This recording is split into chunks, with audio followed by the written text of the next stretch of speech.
மாநில மையத்தின் சார்பிலே ஈடுபட்டுவதுமான தோழர் சுகந்தி அவர்கள் இப்போது நோக்க உரை நிகழ்த்துவார்.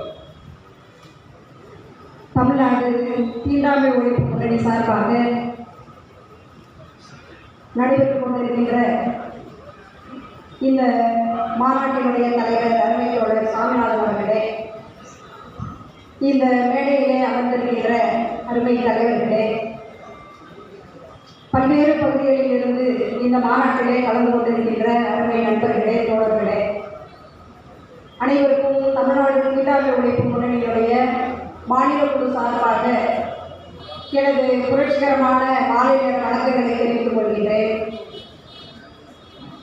தலித் கிறிஸ்தவர்களை எஸ்சி பட்டியலில் இணைக்க வேண்டும் என்ற கோரிக்கையை முன்வைத்து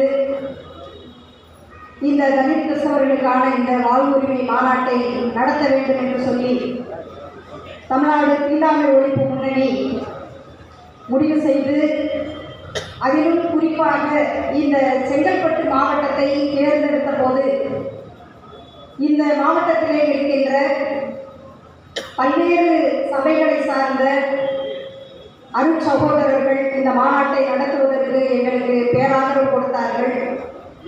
இந்த மேடையிலே அமர்ந்திருக்கின்ற அருட் சகோதரர்கள் அநேகமாக ஒவ்வொருவரும் ஒவ்வொரு திருச்சபையை சார்ந்தவர்கள்.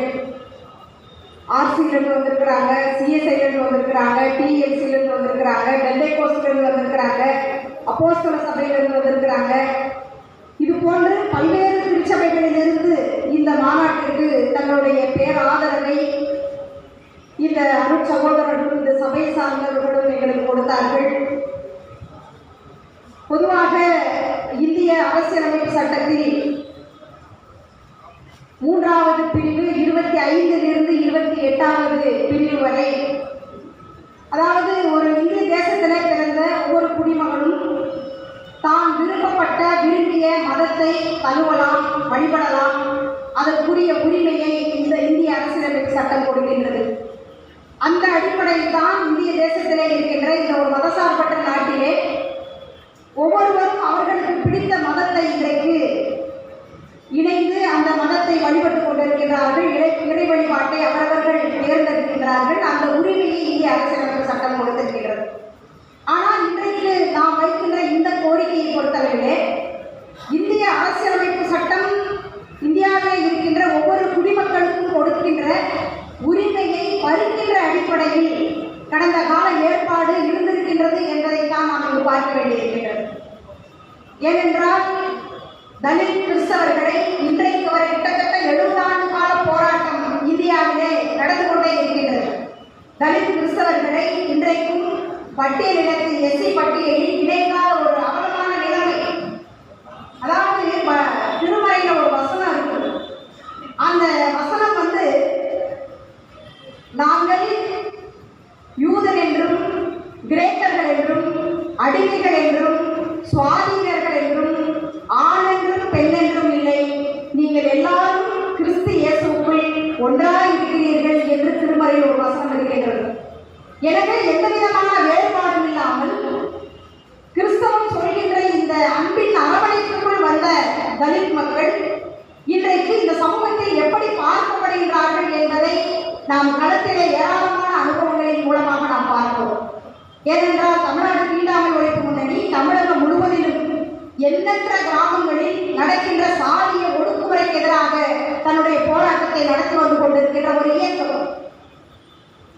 2 நபர்களும், அதாவது ஆபிரகாமும் சரி ஆர்வமும் சரி, 2 பேரும் சேர்க்கையில் தான் வாழ்ந்து கொண்டிருக்கிறார்கள். ஆபிரகாமுக்கும் ஆர்வத்திற்கும் பொது வழியிலே நடப்பதற்கு பல கிராமங்களில் இன்றைக்கு உரிமை இல்லை. பொது குளத்திலே அவர்கள் குளிப்பதற்கு உரிமை இல்லை. செருப்பு போட்டு நடப்பதற்கு ஆபிரகாமுக்கும் உரிமை இல்லை, ஆர்வத்திற்கும் உரிமை இல்லை, மேரியம்மாவுக்கும் உரிமை இல்லை, மாரியம்மாவுக்கும் உரிமை இல்லை. அவர்கள் பேரால் கிறிஸ்தவர்களாக மாறினாலும் கூட இன்றைக்கும் அவர்கள் தலித்களாக தான் இருந்து கொண்டிருக்கிறார்கள். தலித் கிறிஸ்தவர்கள் மீது ஒரு வன்கொடுமை ஏவப்பட்டால் எஸ்சி வன்கொடுமை தடுப்பு சட்டத்தின் கீழ் அவர்கள் எந்த வழக்கையும் பதிவு செய்ய முடியாது. அந்த சட்டம் கொடுக்கின்ற எந்த நிவாரணத்தையும் வாங்க முடியாது. அதே நேரத்தில் தலித் இந்துவாக இருந்தால் ஒரு வன்கொடுமை தன் மீது ஏவப்படும் போது அந்த குற்றவாளி மீது SC/ST வன்கொடுமை தடுப்பு சட்டத்தின் கீழ் வழக்கை பதிவு செய்ய முடியும். SC/ST வன்கொடுமை தடுப்பு சட்டம் கொடுக்கின்ற அத்தனை நிவாரணத்தையும் பெற முடியும். ஆனால் அந்த தலித் கிறிஸ்தவர்கள் இது போன்ற சாதிய பாகுபாடுகளுக்கு உள்ளாகாமல் இருக்கிறார்களா என்று கேட்டால் நிச்சயமாக இல்லை.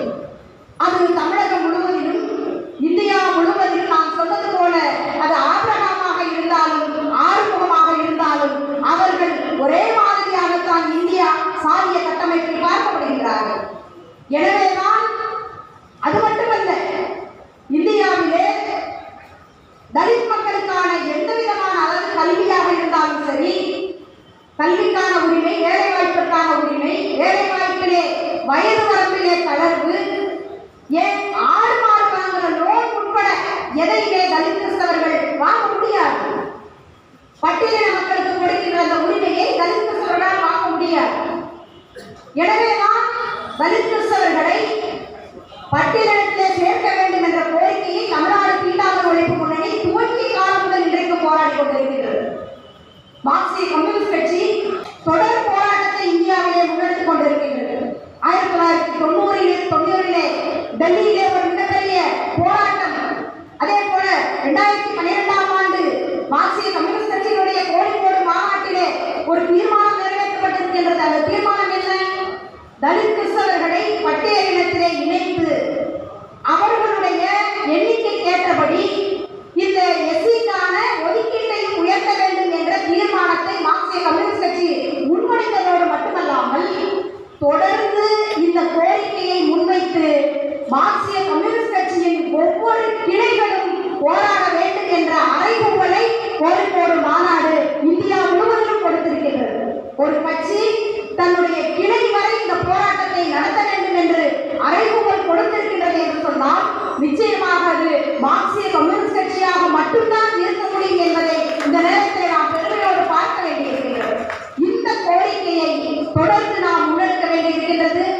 இந்த கோரிக்கைக்காக தமிழகம், கேரளா, பீகார் போன்ற பல்வேறு மாநிலங்களில் சட்டமன்றத்திலேயே தீர்மானங்கள் நிறைவேற்றப்பட்டு ஒன்றிய அரசாங்கத்திற்கு அனுப்பப்பட்டிருக்கின்றது. தமிழகத்திலே கூட டாக்டர் கலைஞர் இருந்தபோது சட்டமன்றத்திலே தீர்மானம் கொண்டு வரப்பட்டிருக்கின்றது. ஜெயலலிதா அவர்கள் முதலமைச்சராக இருந்தபோது அவர்கள் ஒன்றிய அரசை சந்தித்து இந்த கோரிக்கை நிறைவேற்றும் என்ற தீர்மானத்தை முன்மொழிந்து அவர் கேட்டுக்கொண்டார். அதே போல சமீபத்திலே இன்றைக்கு முதலமைச்சராக இருக்கின்ற திரு மு.க. ஸ்டாலின் அவர்கள் சட்டமன்றத்திலே தீர்மானத்தை நிறைவேற்றி ஒன்றிய அரசாங்கத்திற்கு அனுப்பியிருக்கின்றார். இது மட்டுமல்ல, இதுவரை இந்தியாவிலே 13 முதலமைச்சர்கள் தங்களுடைய மாநிலத்திலே சட்டமன்றத்தில் இந்த தீர்மானத்தை நிறைவேற்றி டெல்லிக்கு அனுப்பியிருக்கிறார்கள். ஆனாலும் கூட எத்தனையோ கமிஷன்கள் போட்டு இதற்குரிய அத்தனை தரவுகளையும் கொடுத்தாலும் கூட ஒரு 70 ஆண்டு காலத்திற்கு மேலாக இந்த கோரிக்கை நிறைவேற்றப்படவில்லை என்று சொன்னால் இது கிறிஸ்தவர்களுக்கு மட்டுமான கோரிக்கை கிடையாது, தலித் கிறிஸ்தவர்களுக்கு மட்டுமான கோரிக்கை கிடையாது. இங்கு தோழர் சங்கர் அவர்கள் குறிப்பிட்டார்களே, தலித் மக்களில் அடுக்கி வைக்கப்பட்ட மூட்டையிலே அடிமூட்டைகளாக இருந்த தலித் அருந்ததியருடைய கோரிக்கை கடந்த 25 ஆண்டு காலமாக தலித் அருந்ததியர் அமைப்புகளால் முன்னெடுக்கப்பட்டது. ஆனாலும் அந்த கோரிக்கை நிறைவேற்றப்படவில்லை. என்றைக்கு தமிழ்நாடு தீண்டாமை ஒழிப்பு முன்னணி கையில் எடுத்ததோ, மார்க்சிய கம்யூனிஸ்ட் கட்சி என்றைக்கு கையில் எடுத்ததோ, அதற்கு பின்பு 4 ஆண்டுகளில் அந்த கோரிக்கை நிறைவேறி இன்றைக்கு 3% உள்ஒதுக்கீட்டை பெற்றிருக்கிறோம் என்று சொன்னால் இந்த போராட்டம் என்பது, இந்த கோரிக்கை என்பது ஒரு மிகப்பெரிய அரசியல் போராட்டமாக மாற வேண்டும். அது பொது நீரோட்டத்திற்குள் இணைய வேண்டும். ஆகஸ்ட் மாதம் 10ஆம் தேதி திருச்சபைகளில் நடக்கின்ற போராட்டத்தோடு நிற்கக்கூடாது. அது அனைத்து பொதுமக்களையும் இணைத்த ஒரு பொது நீரோட்டத்திற்குள் இணைக்கிற போராட்டமாக இருந்தால்தான் அது நிச்சயமாக வெற்றியடையும். இன்றைக்கு தமிழ்நாடு தீண்டாமை ஒழிப்பு முன்னணி இந்த மாநாட்டை நடத்துவதோடு நாங்கள் நின்றுவிட மாட்டோம்.